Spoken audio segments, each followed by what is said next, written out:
Chers auditeurs, bonjour, bonsoir, bienvenue sur la page de Handicap Entertainment Studio. Vous êtes dans votre émission Handi à la parole, l'émission qui donne la chance aux personnes en situation de handicap de s'exprimer en toute liberté. Aujourd'hui, nous sommes dans la Blue Zone de Kaloum en compagnie de Monsieur Bernard dans l'entreprise Wakilare et il va se présenter son entreprise. Monsieur Bernard, bonsoir. Oui, bonsoir madame. Le nom de l'entreprise est Wakilare, qui veut dire sortir de la mendicité, devenir entrepreneur. Ça fait combien d'années depuis que cette entreprise est sur pied? Bon, nous sommes créés depuis en 2016. Nous avons commencé d'abord par des cours d'alphabétisation avant de commencer l'activité principale.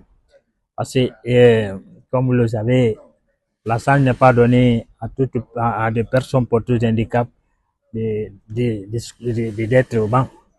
Donc, la majorité ne savent pas écrire et il faut apprendre d'abord l'alphabétisation. Après, maintenant, à partir du mois de février 2016, on a commencé l'activité principale qui est la cordonnerie.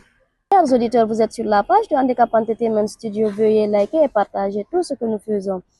D'accord, Monsieur Bernard, quel est le type de fonctionnement de votre entreprise, s'il vous plaît?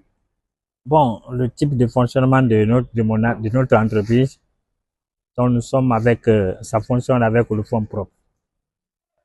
Surtout, il y a des personnes de bonne générosité qui nous accompagnent à la matière première. Et ensuite, ils viennent s'associer la vente des produits que nous fabriquons. Donc, ils viennent, qui remplacent, qui viennent à nos besoins. Donc, c'est là le fonds propre qui nous donne le fonctionnement de mon entreprise. Parce que, comme vous le savez, c'est pas facile. On s'y tient à compter sur l'État. Donc, même si ils vont le faire, mais pour le moment, ça se fonctionne avec le fonds propre. Quels sont les types d'articles que vous produisez? Bon, nous sommes dans l'artisanat. Comme vous avez constaté au terrain, nous faisons des éventails. On fait également les blocs-notes habillés avec le tissu guinéen et les chaussures également. On fait aussi les sacs pour hommes, pour femmes. On fait aussi les porte-bonnets, beaucoup d'accessoires en artisanat. Quel est l'objectif de l'ambassade des États-Unis aujourd'hui dans vos locaux? Bon, l'objectif de la visite, c'est pour avoir un partenariat entre nous. Parce que tout d'abord, on avait une boutique dans l'aile locale qui nous a permis d'avoir une relation avec l'ambassade.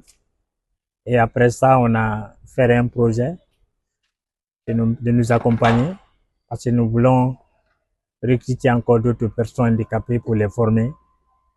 Et au-delà, ils profitent de venir s'enquérir de la réalité de ce qui est écrit dans le papier.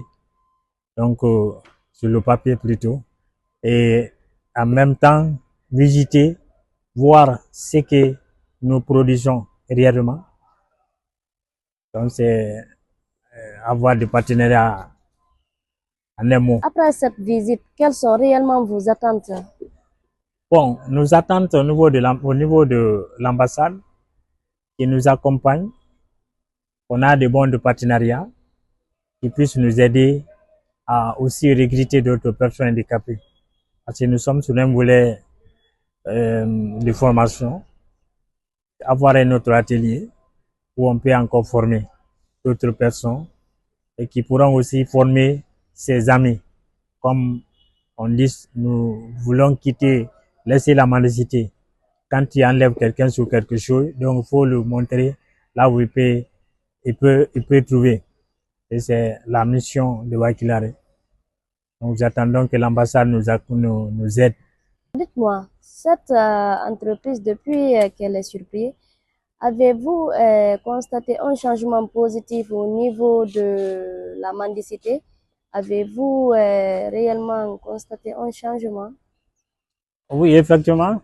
Parce que avant, nous n'avons pas d'esprit. Par exemple, moi je prends l'exemple. n'avait pas l'esprit d'avoir fondé une famille. Mais grâce à cette entreprise aujourd'hui, je suis responsable d'un père de famille et également pour les autres aussi. Parce qu'ils sont maintenant des pères de famille, sont des enfants, ils s'occupent d'une famille et ils arrivent à s'en sortir dans leurs besoins sans demander à personne et s'entendre à d'autres. Donc vraiment, c'est vraiment un atout, une fierté. Quel est le conseil que vous pouvez lancer aux autres personnes en situation de handicap? Bon, mon conseil, c'est d'abord les encourager, doubler l'effort, parce que la mendicité ne reste que dans la tête. Tu ne peux pas dire, c'est condamné à rester à tendre la main sur la route. Donc, c'est d'avoir le courage de faire quelque chose. Tout ce que tu veux faire, c'est le courage. Et en même temps, les inviter, de s'associer à des personnes qui sont dans les associations qui évoluent sur une activité, comme par exemple Wakilare, mais d'autres personnes aussi qui sont dans d'autres volets de formation. Il y a la couture, il y a la réparation des montres, il y a la maintenance électronique, il y a tant d'autres métiers que les personnes handicapées peuvent faire. Donc, ils multiplient le courage, ils s'apprennent à faire quelque chose. Okay. Comme vous l'entendez, M. Bernard lance un appel de réellement prendre courage pour toutes les personnes en situation de handicap qui ne sont pas en activité. Merci M. Bernard et bonne chance à vous. Merci madame, merci, plaisir pour moi. Merci à vous également pour le déplacement.